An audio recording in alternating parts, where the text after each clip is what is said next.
Let me jump right in.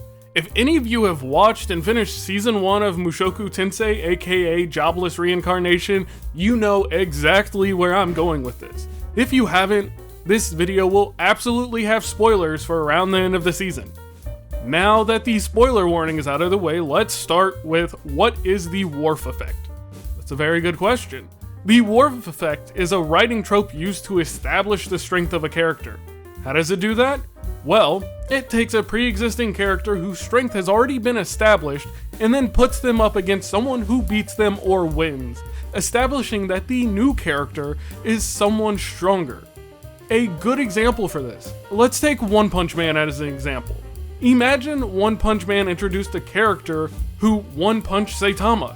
This would be using the Worf Effect to establish the strength of a stronger character. We know what Saitama can do.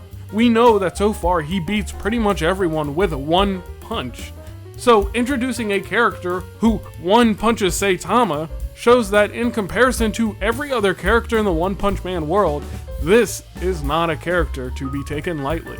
Now, we get into how this ties into Mushoku Tensei. And let me tell you, when I say they know how to establish a villain or antagonist, I mean they know. And they know how to do it well. Let's just look at our cast. Ruijerd is a very capable mage, but he struggles with doing what's right and necessary. He isn't exactly quick-witted in a fight and often finds himself freezing up. Eris is a swordswoman in training. She can definitely hold her own, but we are never shown that she can handle all of it on her own. And that ties into her struggle at the end of the season and why she goes off on her own. Then we have Ruijerd. Ruijerd is our high point. He is shown to be the strongest character, and up until the introduction of Orsted, nothing really compares. Anything Ruijerd fights is essentially one-shot.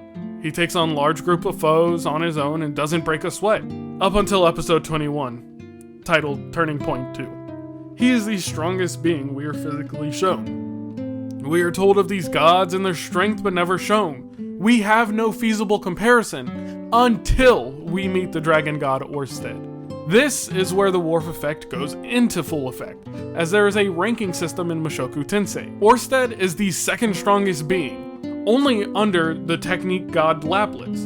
And here we have the strongest character we've seen just get swept under the rug by the second strongest character in the Mushoku Tensei world. We have just established just how terrifying these gods are, and how much power our main cast needs to gain in order to stand a chance. The Worf Effect was expertly used through the confrontation between Orsted and Ruijerd. A fight that lasted, at most, 15 seconds, was all we needed to see just how far our main cast is from the top, and how much further they're going to need to go.